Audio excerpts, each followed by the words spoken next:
मैंने real life में देखा है, जैसे घर बैठे रहते जो बातें करते हैं तो ज्ञान की बातें भी होती रहती है, तो जो ज्ञान आता है, जो डायलॉग्स होते हैं, जो बोलते हैं, जैसे ही कैमरा लगता है, जब एक्टिंग फील्ड में आते हैं तो सब बोलती बंद हो जाते हैं, घबराहट होने लगती है।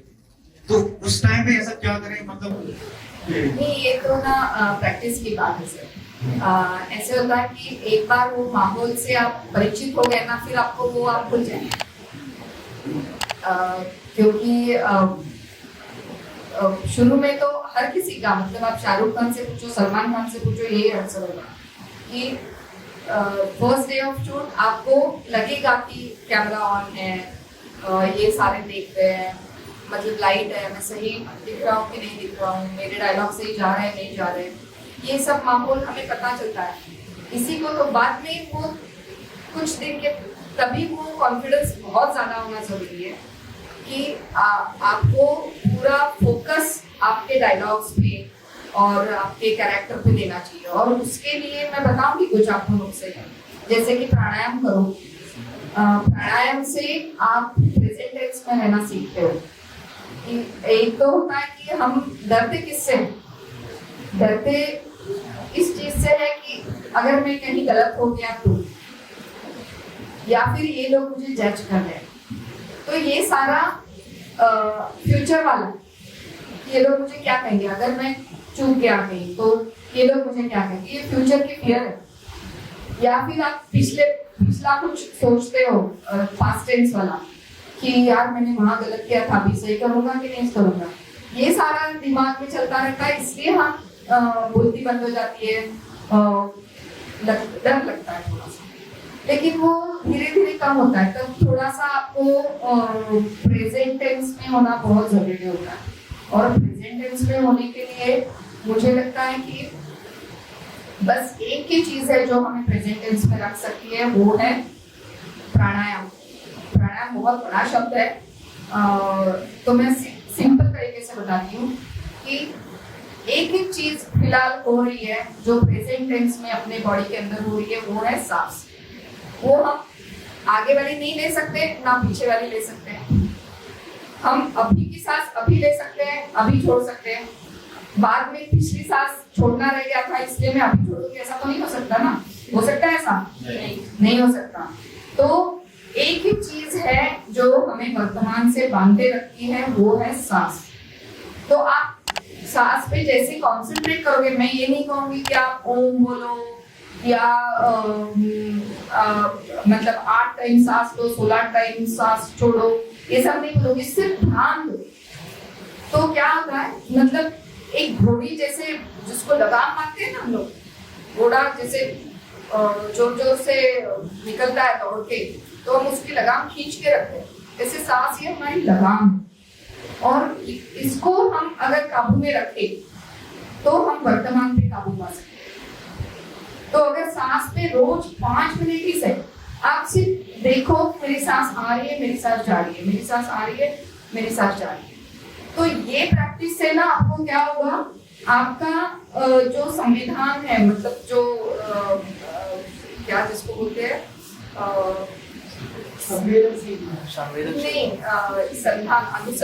अनुसंधान, वो वर्तमान पे।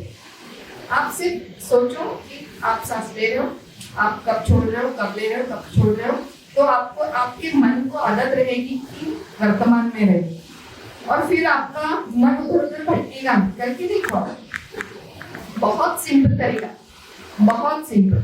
क्योंकि जब हम डरते हैं तब हम फ्यूचर के हिसाब से डरते हैं, या हम दुखी होते हैं तो हम पास्ट टेंस की वजह से दुखी होते हैं।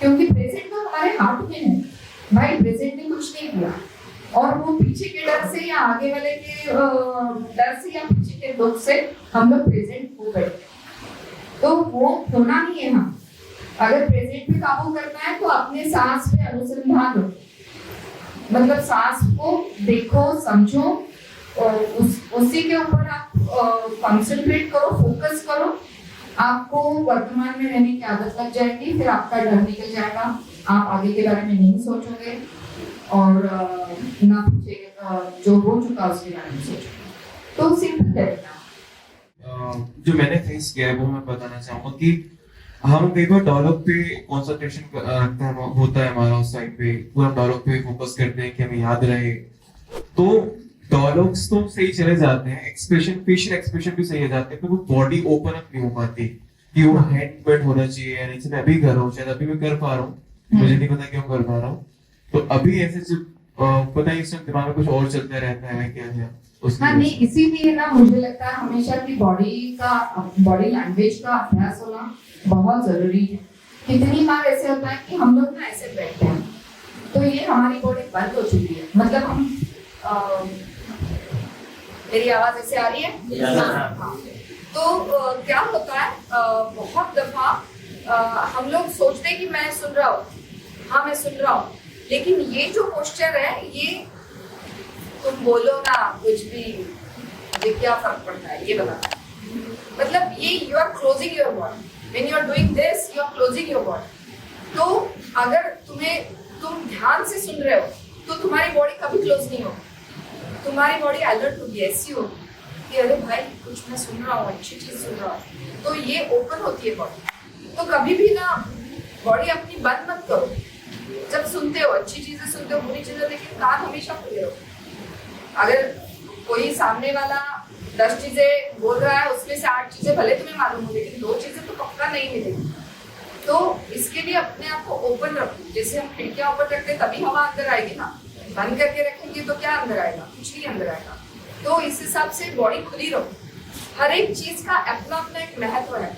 अभी मैं अगर बोलूंगी कि तो बॉडी खुली रहो, मैं जो बोल रही हूँ बिल्कुल सही, तो अगर मैं ऐसे हाथ बांध के, मेरा हाथ ओपन है, मैं कुछ छुपा नहीं रही हूँ, देखो हम लोग बोलते हैं ना, मैंने बोल दिया ना आई एम सही, मैं सही हूँ, तो ये पोस्चर ही मेरा बोलता है कि मैं सही हूँ, मतलब मैंने हाथ पूरे खुले छोड़े, मतलब छुपाने जैसा कुछ नहीं है मेरे पास, देखो मैं। तो ये जो है, ये बॉडी खुली होना बहुत जरूरी है। जब आप ओपन होते हो, आपकी कान ओपन होते हैं, खुलापन होता है, नहीं तो वरना बंद हो जाता है, हम लोग बंद हो जाते हैं, तो बंद मत करो।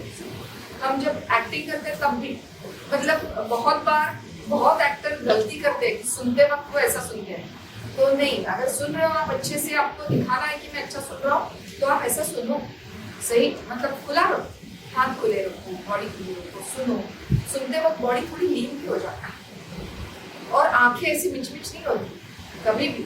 अगर आप कुछ तहे दिल से कर रहे हो, आप किसी भी एक्टर को देखो, कोई भी आंखें आपको, कोई भी एक सीन, मुझे आज तक के अपनी इंडस्ट्री में 50 साल हो गए अपनी फिल्मों को, लेकिन कभी कोई एक्टर मतलब बहुत लंबा चौड़ा डायलॉग होता है, एक बार आंखें मिलती होगी, लेकिन नहीं मिलती, क्योंकि हमें कुछ बोलना है, मैं कुछ बोले जा रही हूँ, मैं बहुत दिल से बोल रही हूँ, तो अगर आप नहीं भी दिल से बोल रहे हो तो आंखें बंद मत करो, खुली की खुली रखो और बोलो, देखो सामने वाले पे क्या इम्पैक्ट होता है, बहुत अच्छा इम्पैक्ट होता है।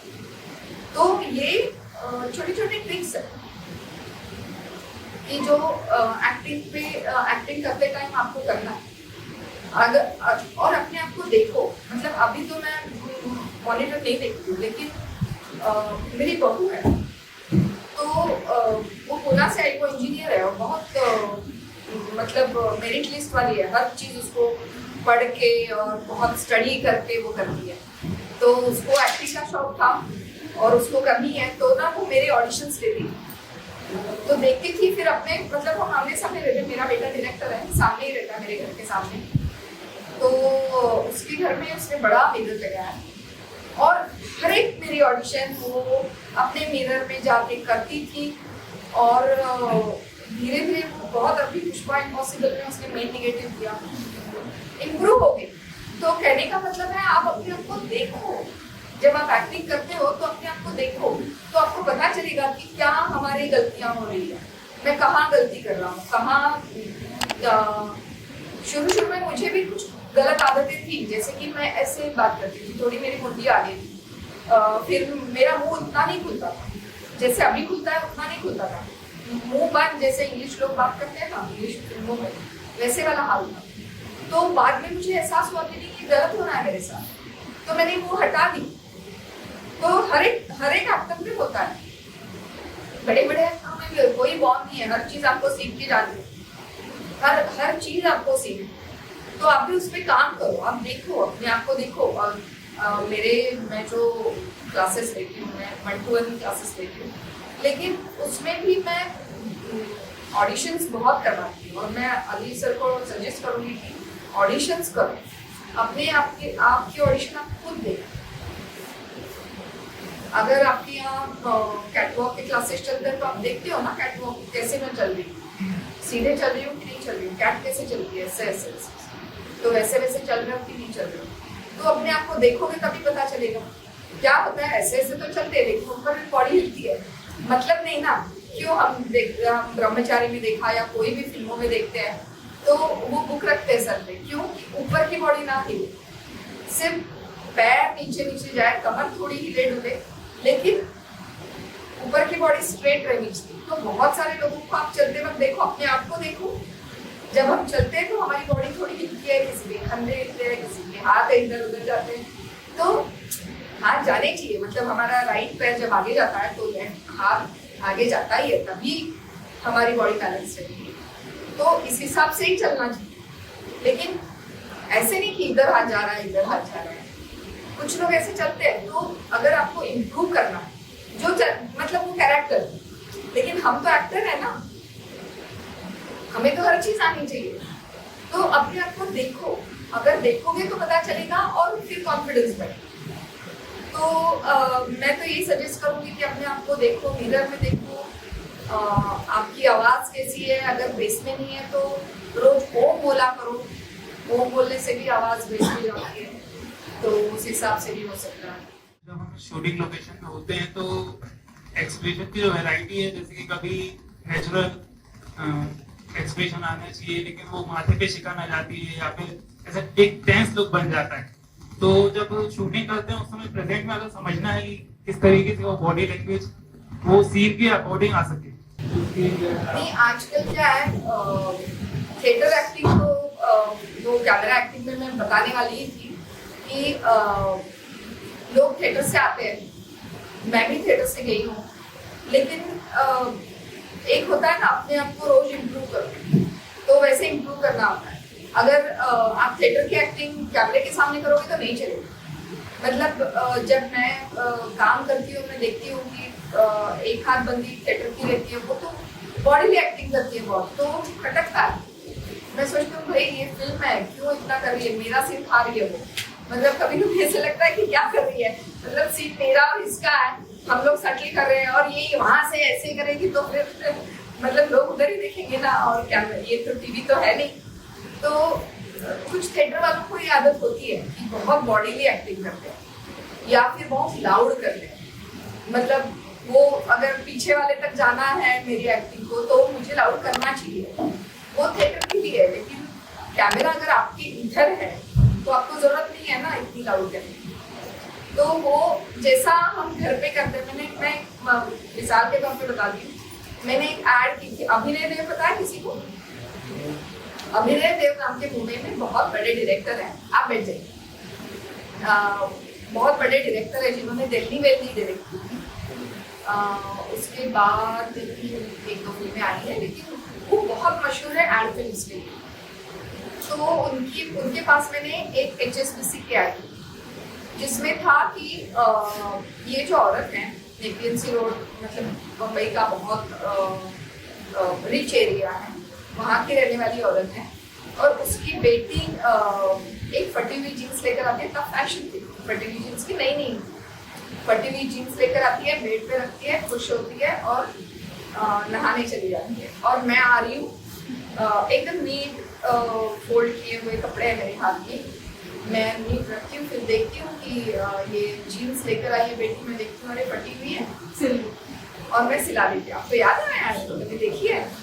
हाँ, तो वो अभिनय देव ने डायरेक्ट की थी और वहाँ वो माँ मैं, तो ऐसे तब मैं थिएटर से ही गई थी, तो मैंने देखा और ऐसे किया और निकली।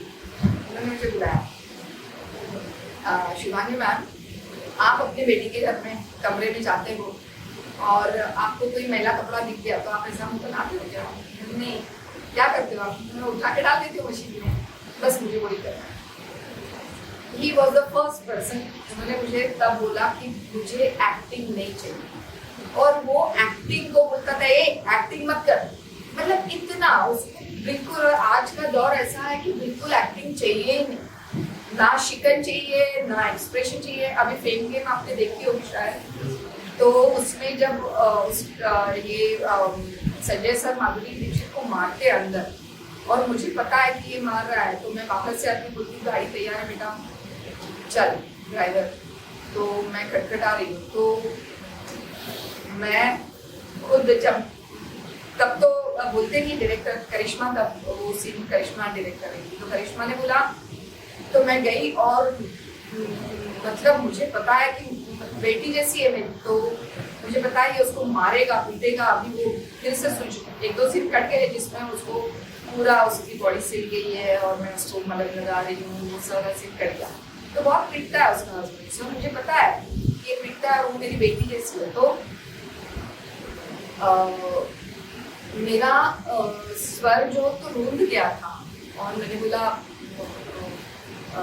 मैं उसको बोलती हूँ कुछ नाम है उसका, वो देखिए आवाज़ देती हूँ, उसको बोलती हूँ कि गाड़ी तैयार है बेटा, तो आँख भरी हुई थी और गला रूंध गया था। करिश्मा बोली ये क्या है? मैंने बोला मुझे पता है वो मार रहा है अंदर, तो और मैं आई हूँ उसको छुटकारा दिलाने के लिए, तो मैं अपनी एक्टिंग कर रही हूँ। नहीं मैम मुझे ये सब नहीं चाहिए, आप सिंपल दरवाजा खटखटाओ, गाड़ी रेडी है बोल के चले जाओ। है तो मुझे लगा यार मतलब नहीं चाहिए हमको एक्टिंग आजकल, और वही पॉपुलर हो रहा है, वही लोगों को अच्छा लग रहा है। तो ये होता है कि आजकल लोगों को एक्टिंग नहीं चाहिए, तुम जितना नेचुरल रहोगा उतना अच्छा है। बिल्कुल मतलब बदला देखिए आपने फिल्म बदला, तापसी पन्नू, तो वो कैसे बोलती है कि हाँ था मेरा अफेयर, तो हाँ, मतलब अगर मैं होती तो मैं बोलती हाँ मेरा अफेयर था।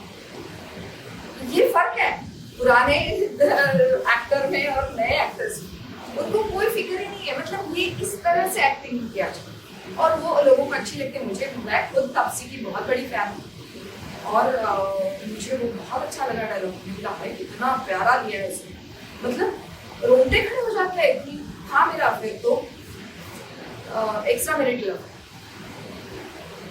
तो ये आजकल का दौर है, और हमें, मुझे लगता है कि मुझे आज तक काम इसीलिए मिल रहा है बीइंग ओल्ड एक्टर, कि मैं आज के दौर में हूँ, मैं हर एक नई चीज़ देखती हूँ, हर एक नई चीज़ ऑब्जर्व करती हूँ, उसको देखती हूँ, तो मेरे कान खुले, मेरे आँख खुले हैं, दिमाग खुला है। तो ये तरीका है आजकल की एक्टिंग का, तो आपको वो सीखना चाहिए, समझे। और मैंने आपको अभी रिसेंटली सिक्सर में देखा था। अच्छा। सो मेरा डाउट ये था, जो आपका रोल था, तो आपको स्टार्टिंग में एक ब्रीफिंग मिल जाती है या फिर पर्टिकुलर सीन से पहले आपको ब्रीफिंग मिलती है? नहीं, फिल्म और वेब सीरीज में पहले ब्रीफिंग देते हैं, पूरा हमें कैरेक्टर का पता है, उसके मैनरिज्म पता है, मेरे बच्चे कौन हैं, वर्कशॉप्स होते हैं हमारे, तो मैं बच्चों से वाकिफ होती हूँ, उसके मतलब बच्चों जैसा व्यवहार होना चाहिए, तो उसके मैनरिज्म वो कैसे बोलता है, तो उसको मैं बच्चा मान तो लूँ, तो उसकी वजह से हमें शुरू में वर्कशॉप भी, तो हमें ये मौका मिलता है वेब सीरीज और फिल्मों में कि हम पहले, आजकल तो एड फिल्म में भी होने लगा है। मैंने एक एड फिल्म की थी पेप्सी की, तो उसमें कुछ नहीं, हम सारे बैठे हैं, और तब तो मतलब वर्कशॉप तो नए नए शुरू हुए थे ऐसे, तो कोई भी प्रोजेक्ट के पहले वर्कशॉप, तो पेप्सी की एड एक दिन का शूट, और मुझे बोला गया वर्कशॉप में, बोला है वर्कशॉप क्यों, इसके लिए और कुछ करना तो है नहीं, बस मुझे ये दो और मैं पेप्सी पी रही हूँ। तो फिर वहाँ जाके पता चला कि उन्होंने क्या किया था कि ये मेरा हस्बैंड है, वो जी यहाँ, अरे पम्मी अरे आजा ना, तो मैं सबको अपने नाम से बुला रही हूँ, पम्मी बोले तो पम्मी आ जाएगी, पम्मी को पता नहीं कि मेरा नाम क्या है, तो उसको भी पता चलेगा हाँ पम्मी बोलूंगी तो मुझे देखना है, तो और मैं भी माँ बोलूंगी तो हाँ ये मेरा बेटा है, हाँ ये हस्बैंड नहीं है बेटा है, मतलब इसको वो मुझे माँ बोलेगा तो मुझे देखना है। तो ये चक्कर था, चाची बोला है, कोई मासी बोल रहा है, तो इसकी वजह से उन्होंने वो वर्कशॉप दिया था। तो अभी तो वर्कशॉप बहुत कॉमन होते हैं।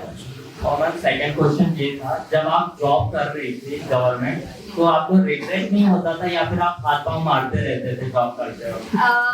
मैं सहार इंटरनेशनल एयरपोर्ट पे नौकरी करती थी और इंटरनेशनल एयरपोर्ट पे होता है कि 12 घंटे की ड्यूटी है, 24 घंटे का ऑफ है हर किसी को आज भी। तो 24 घंटे का ऑफ मतलब आज मैं अगर 9 बजे रात को मैं जा रही हूँ घर, तो दूसरे दिन रात को 9 बजे आऊँ। तो क्योंकि डे नाइट चलता है एयरपोर्ट, तो और तब के ज़माने में तो रात को ही ज़्यादा एयरपोर्ट हमारे ज़्यादा चहल पहल होती थी, बहुत सारे फ्लाइट रात को ही होती थी। क्योंकि बहुत सारे आज भी दुनिया भर में रात को हर जगह प्लेन उतारना आसान नहीं है, उतारते नहीं है क्योंकि लोगों को डिस्टर्ब होता है। लेकिन इंडिया में लोगों को किसी की पड़ी नहीं होती, तो हमारे यहाँ रात को बहुत सारे फ्लाइट आते थे। तो रात को हम लोग बहुत बिजी हुआ, फिर दूसरे दिन ऑफ होता था, फिर रात को 9 बजे जाती थी दूसरे दिन, फिर दूसरे दिन तीसरे दिन 9 बजे छूटती थी, फिर मुझे पूरा दिन छुट्टी मिलती थी क्योंकि चौथे दिन मुझे दूसरे 9 बजे जाना है। तो 24 घंटे का ऑफ मेरे लिए बहुत था। तो मैं एपिसोडिंग किया करती थी, मैंने बहुत सारे प्लेस किए क्योंकि वो सैटरडे संडे हुआ करते थे, हिंदी प्ले किए मोस्टली। तो अच्छा चला मेरा उस टाइम। शौक मतलब वो शौक था, अभी तो मेरा प्रोफेशन है, तो प्रोफेशन और शौक में बहुत फर्क होता है। Thank you. जब हम फिक्शनल कैरेक्टर प्ले करते हैं उस टाइम पर कैरेक्टर को बिल्ड कैसे करते हैं? उसका इकोनॉमिकल स्टेटस क्या है, उसका घर का स्टेटस क्या है, पढ़ा लिखा है नहीं पढ़ा लिखा है, उस हिसाब से हमें करना पड़ेगा। फिर उसका बिल्ड कैसा है, मिसाल के तौर पर मैं एक बताती हूँ। दिलीप प्रभावलकर आप जानते हैं? दिलीप प्रभावलकर नाम का एक बहुत बड़ा आर्टिस्ट है महाराष्ट्र का, बहुत मतलब जैसे विक्रम गोखले भी चले गए, तो उन्हीं के लेवल का। मैं लेवल मतलब मैं कौन होती बोलने वाली, लेकिन मतलब मुझे बहुत रिस्पेक्ट है उनके बारे में। तो उनका एक आत्मचरित्र है जो मैंने पढ़ा था, तो उनकी बॉडी जैसे बिल्कुल लीन आपके जैसे, बहुत बूढ़े हैं अभी तो 70 साल के, लेकिन ऐसी लीन। तो उन्होंने लिखा है अपने बुक में कि अगर तुम सोचते हो ना कि मैं सैनिक हूँ, मैं मिलिट्री पर्सन हूँ, तो तुम अपने आप को मिलिट्री पर्सन बना सकते हो। उनके साथ ये हुआ है। उनके साथ ऐसे हुआ था कि वो प्ले कर रहे थे, रमेश भाटकर, और वो रमेश भाटकर मराठी का हीरो है, वो मिलिट्री मैन था और ये पेंटर था। और मिलिट्री मैन उसको घर में बुलाता है कि मेरा पेंटिंग कर, मेरा सेल्फ पोर्ट्रेट कर, और करने लगे वो। और वो बुलाता इसीलिए क्योंकि उसकी बीवी का वो एक्स बॉयफ्रेंड और वो नीचा दिखाना चाहता है उसको। बीवी को खुद दिखाना चाहता है कि देख तेरे एक्स को मैं ऐसे खरीद सकता हूँ, ये पैसे पे आया जा रहा है मेरे सामने, मेरा पेंटिंग करेगा, राइट। और 1 महीना ड्रामा फुल फ्लेज 3 इसका ड्रामा है। और 3 दिन पहले रमेश भाटकर को कोई फिल्म आई और वो बोले मैं नहीं कर रहा। ऐसे होता है, प्ले में ज्यादा होता नहीं, फिल्म होती है और हर एक्टर को लालच है। तो रमेश भाटकर चले गए। सोचो डायरेक्टर की क्या मतलब, पेपर में ये आ चुका है कि ये प्ले आने वाला है, शुभारंभ इस दिन को होगा, 3 या 4 दिन के बाद प्ले स्टेज पे जा रहा है और ये बंदा छोड़ के गया। और इतना बड़ा ड्रामा, और पेंटर को कुछ ज्यादा बोलना ही नहीं, वो बेचारा मतलब नीचे मुंडी करके पेंट कर रहा है। लेकिन वो एंड ऐसा है कि वो पेंटर जो दिखाता है, वो जो कैपिटल मतलब कर्नल को छुआ टाइप दिखाता है, जो पेंट करता है उसको बोलता है मेरी समझ में जो है मैंने की, तो उस टाइप का वो प्ले है। तो ये दिलीप प्रभाव को बोला कि कर्नल आप करो, क्योंकि आपको डायलॉग याद है दोनों साइड के। मैं कैसे कर सकता हूँ करने, मैं तो इतना दुबला पतला, मेरी तो बॉडी ही नहीं करती है मुझे कि मैं कर्नल देखूँ। बोले नहीं आप करोगे। और उस बंदे ने कर्नल किया, उस साल का सबसे बेस्ट एक्टर लेके चला गया। मतलब ये होता है वैसा अगर आपने ठान लिया ना तो आप कुछ भी कर सकते हैं। तो आप कर्नल भी हो सकते हो, आप साधु भी हो सकते हो, कुछ भी हो सकते हो। बॉडी लैंग्वेज पे काम करो। ये सब फॉर्म है बंदा जिसको मैं, क्योंकि मैंने किया है ये भी कि मैंने ढूंढे है कैरेक्टर। मैं जब ये कर रही थी एक ये तेरी गलियां में मैं ठाकुमा की बंगाल की ब्रोथेल की हेड मैंने कभी देखी, ब्रोथेल ही देखा नहीं है मैंने क्रॉस प्रोस्टिट्यूशन कभी देखा नहीं है। तो ब्रोथेल की हेड करना मैंने पूरी फिल्में छान डाली। मैंने ये देखी, शहनाज आजमी की फिल्में देखी। मैंने ढूंढा कि ये कैरेक्टर कहाँ मिलेगा जिसको मैं कॉपी कर सकूं। मैंने किया, तो उस हिसाब से करना, ढूंढना चाहिए। फिर आप जाके ढूंढो कहाँ मिलता है मेरा कैरेक्टर, होता है और मिल जाओ। Thank you. Ma'am over acting तो लोग करते हैं कि मैम हमें कुछ समझ में नहीं आता कि हम लोग बॉडी लैंग्वेज क्या होती है।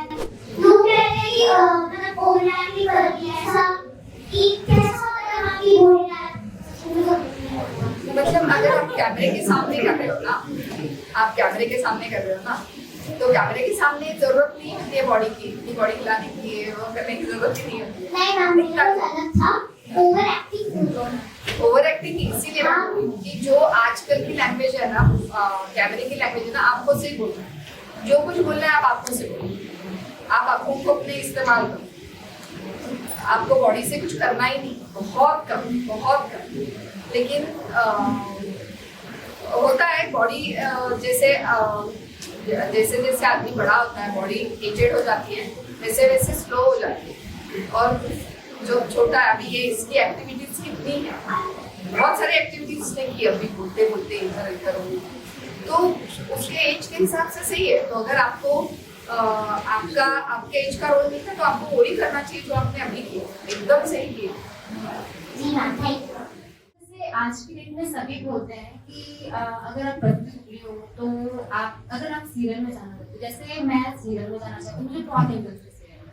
तो अगर मैं किसी के सामने बोलती हूँ कि मुझे इस चीज में इंटरेस्ट है, ये है, तो मुझे सामने से जज करके ये बोलते हैं कि तू दिखती ही नहीं।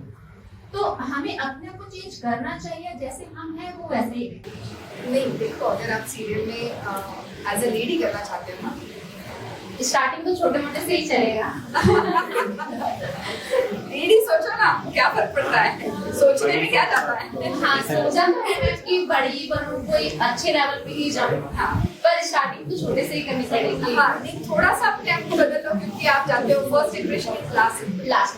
जो मैंने बोला वो 12 थियरी, वो ओबे करो। आप थोड़ा अपने आप को प्रूव करो, लोगों को बिलीवेबल होने दो कि आप कर सकते हो। तो अंदर से हम वही है, अंदर से तो तुम ही रहोगी, तुम्हें कोई बदल नहीं सकता।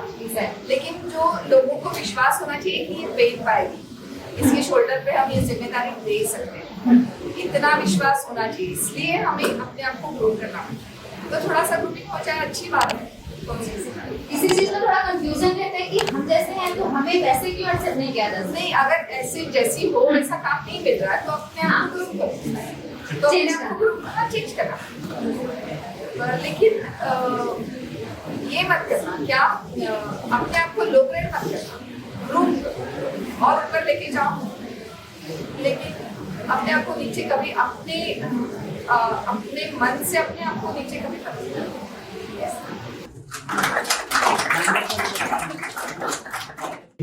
थिएटर में जो बॉडी लैंग्वेज यूज होती है वो थोड़ी एक्सक्लूसिव रहती है, वो अलग रहती है। और जो अपनी कैमरा एक्टिंग रहती है वो बहुत माइन्यूट से करनी पड़ती है। तो जब हम ऑडिशंस देते हैं तो हम लोग इसकी प्रैक्टिस करते हैं थिएटर वगैरह की, ताकि फ्लुएंट हो जाए चीज़ों। तो उस टाइम वो चीज़ रोकनी कैसे है, मतलब फ्लो में चला जाता है। जैसे मोनोलॉग्स लेते हैं तो चलते चले जाते हैं। हाँ, नहीं, लेकिन अगर आप कैमरे के लिए कर रहे हो एक्टिंग तो फिर आपको आंखों से ही ज्यादा करना पड़ेगा। संभाल के अपनी आवाज में वेरिएशंस लाओ, आंखों से एक्टिंग करो। बॉडी लैंग्वेज तो कैमरे के सामने ज्यादा माने नहीं रखती, मतलब बॉडी लैंग्वेज माने रखती है, लेकिन बॉडी में एक्टिंग नहीं चाहिए, फ्रॉनिंग भी नहीं चाहिए। जैसे ये बता रहा था, मुझे पता है, फ्रॉनिंग भी नहीं चाहिए, आंसू भी नहीं चाहिए। आजकल का दौर ही अलग है, बहुत नेचुरल एक्टिंग। बदलापुर देखिए आपने, बदलापुर में लास्ट में उसका जो कोलैप्स होता है, तो जो क्लाइमैक्स का सीन है, तो मैं सोचती थी अगर मैं होती तो मैं बहुत अलग लेवल पे ले जाती थी, लेकिन उनको नहीं चाहिए ऐसा, क्या करें? समझे ना, कभी कभी मैं सोचती हूँ कि ये सीन अगर मेरे हाथ में आता तो मैं एक करती वो करती, लेकिन उनको नहीं चाहिए भाई। अगर अच्छी एक्टिंग, तुम जो सोचते हो अच्छी एक्टिंग, वो उनके लिए अच्छी एक्टिंग नहीं है, तो उनके हिसाब से ही हमें करनी है, क्योंकि डायरेक्टर का वर्ड फाइनल होता है। और आजकल की फिल्में चलती भी बहुत है, इसका मतलब उसमें कुछ सेंस तो है, तो हमें वही करना पड़ेगा, वही फॉलो करना पड़ेगा, कैमरे के लिए वही सही है। आपने बॉडी लैंग्वेज की बात की, इसमें आपने सांसों की बात की, क्यों पे फोकस किया, आपने बताया हमें क्या बहुत बात बताया, ब्रीथ पे फोकस किया। तो उसके अलावा जब हम किसी सीन में हैं, तो सांसों पे फोकस किया, उसके बाद डायलॉग्स, बॉडी लैंग्वेज, तो एक टाइम में सीन पे नहीं, देखो सांस पे फोकस इसलिए मैंने कहा है कि एक रिदम बना रहे हो, फिर भूल जाते हैं, कैरेक्टर में आते हैं, फिर वो रहता ही नहीं कि मैं इस पे फोकस करूँ, इस पे फोकस करूँ, भूल जाते। वो अगर एक बार आप कैरेक्टर में घुस गए, मेरे साथ ऐसा होता है कि मुझे बिल्कुल ध्यान नहीं रहता, कितनी बार एक्टर रोकते थे, अरे वहाँ कोई बोल रहा है, वहाँ कोई, मेरा ध्यान नहीं रहता, मैं बिल्कुल फोकस्ड हूँ, मेरे डायलॉग बोल रही हूँ, फिर वहाँ कोई चिल्लाए, वहाँ कोई चले जाए, कोई फर्क नहीं। मैं अपने मतलब वो ही मेरे दिमाग में रहता है, अपना अपना तरीका होता है। तो एक बार आपको थोड़ी सी आदत हो जाएगी, फिर ये सब निकल जाएगा, जैसे जैसे काम करना शुरू होगा ना, ये सब निकल जाएगा।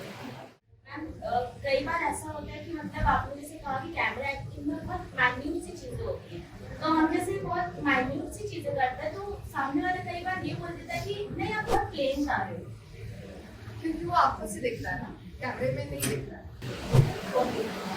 आंखों से देखता है ना, जो आंखों से देखता है उसके लिए थोड़ा लाउड होना चाहिए, लेकिन अगर वही कैमरे में शूट करके आप देखोगे तो लगेगा ज्यादा लाउड। तो अगर हम उसमें मतलब थोड़ा सा नहीं, कभी कभी होता है, ऐसे होता है कैमरे के लिए, मतलब मैं जो फ्रेंकली बताती हूँ लोगों को, तो अगर आपको पता होना चाहिए कि कैमरे की लेंस क्या है। कैमरे की लेंस कभी कभी वो 35 की लगाते हैं, कभी कभी 100 की लगाते हैं, कभी कभी 125 की होती है, तो 125 मतलब इतना, 35 मतलब पूरा खुल गया है। तो अगर 35 की लेंस है, 15 की लेंस है, तो एकदम तुम इतने छोटे दिखोगे। तो ये अगर आपको मालूम है कि ये 15 की लेंस है, तो आपको बॉडी भी एक्टिंग ही करनी है, ये ध्यान में रखो। जब आप कैमरा फेस कर रहे हो, अगर लेंस, कैमरे में लेंस कौन सी है इसके ऊपर डिपेंड करता है। तो 35 की लेंस है तो बॉडी भी एक्टिंग करो कि अरे कहाँ जा रहे हो, ये करो। अगर आपके नजदीक है कैमरा, 100 की लेंस है, तो आपको इतना करने की जरूरत नहीं, आप फ्रेम के बाहर ही चले जाओ, क्योंकि फ्रेम इतनी है। तो उस टाइम आपको अरे कहाँ जा रहे हो ये करना है, समझा? तो इस हिसाब से हमें डिसाइड करना पड़ता है। तो अगर आपको अगर कैमरे की लेंस बहुत ये लगी है, 15 की लगी है, 35 की लगी है, 30 की लगी है, तो आपको और आप कर रहे हो वहाँ पे, तो आपको बॉडी एक्टिंग करनी है। बॉडी लैंग्वेज कैसे पकड़ना है कैरेक्टर की, कैरेक्टर में कैसे खुद को ढालना है। तो मेरा सवाल ये है कि एक बार सीन कट हो गया या मूवी पैकअप हो गई है, तो अब उस बॉडी लैंग्वेज और कैरेक्टर से निकलना इजी होता है किसी भी एक्टर के लिए या टफ होता है? दूसरे मिनट को छोड़ देना, उसी मिनट में जैसे कैमरा कट होता है, डायरेक्टर ने कट बोला, उसके बाद बाहर आ जाओ। आपको ना, जब मैं यहाँ बैठी हूँ और मैं आपसे बात कर रही हूँ, लेकिन मैं अपने आप को वहां से देख रही हूँ दूर से, मुझे पता है कि मेरे पाँव क्रॉस है, मेरे हाथ ऐसे है, मेरी आवाज ये है, मैं ऐसे बोल रही हूँ, ये मुझे पता है क्योंकि मैं अपने आप को दूर से देखती हूँ। हमेशा हमें ये आदत डालनी चाहिए कि अपने आप को देखो। मैंने बोला जैसे मिरर में देखो, है ना, मिरर में देखो तो हमें छोटी छोटी बारीकियां भी पता चलती है, लेकिन हर टाइम, एवरी टाइम आप ये आदत डाल ही दो। Being a actor it is very necessary कि आप अपने आप को देखना शुरू करो हर टाइम। मैं कैसे खड़ी हूँ, कैसे बोल रही हूँ, कैसे कर रही हूँ, ये अब देखना चाहिए हमें। वो एक अपना अंदर वाला सोल उधर कोने में खड़ा करने को आना चाहिए, तो वैसा खड़ा करो।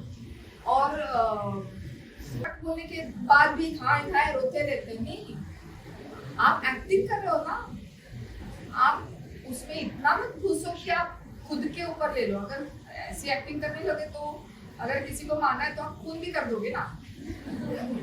खून तो करना नहीं है, एक्टिंग करनी है ना आपको, रोने की भी एक्टिंग करनी है। मेरे सर ने मुझे एक बहुत अच्छी चीज बताई। उन्होंने बताया था कि acting is what 100% fake, 100% fake. 1% मतलब 99.99% यार एक छोटा सा कंठ शुभांगी का उभरा है तो वो एक्टिंग ही नहीं है ना। जब मैं एक्टिंग कर रही हूँ तो 100% फेक होना चाहिए, रोना भी 100% फेक होना चाहिए। इमीडिएट कट बोलने के बाद बंद, रोना बंद, हंसना बंद, क्योंकि वो एक्टिंग है। बॉडी लैंग्वेज के बारे में समझाया, उसके लिए बहुत बहुत धन्यवाद। वैसे मेरा क्वेश्चन तो ऑडिशन से ही था, ऑडिशन से रिलेटेड ही, लेकिन वो तो आपने मुझे समझा ही दिया। लेकिन बॉडी लैंग्वेज के बारे में मैं पहले से कुछ भी नहीं जानती थी। एक्चुअली में मेरे जैसे और भी बच्चे तो मैं उनको ऑनलाइन ही एक्टिंग सिखाती थी, बट बॉडी लैंग्वेज के बारे में कुछ नहीं जानती थी। लेकिन आज मुझे समझ आई कि बॉडी लैंग्वेज सीखना भी जरूरी है। Thank you.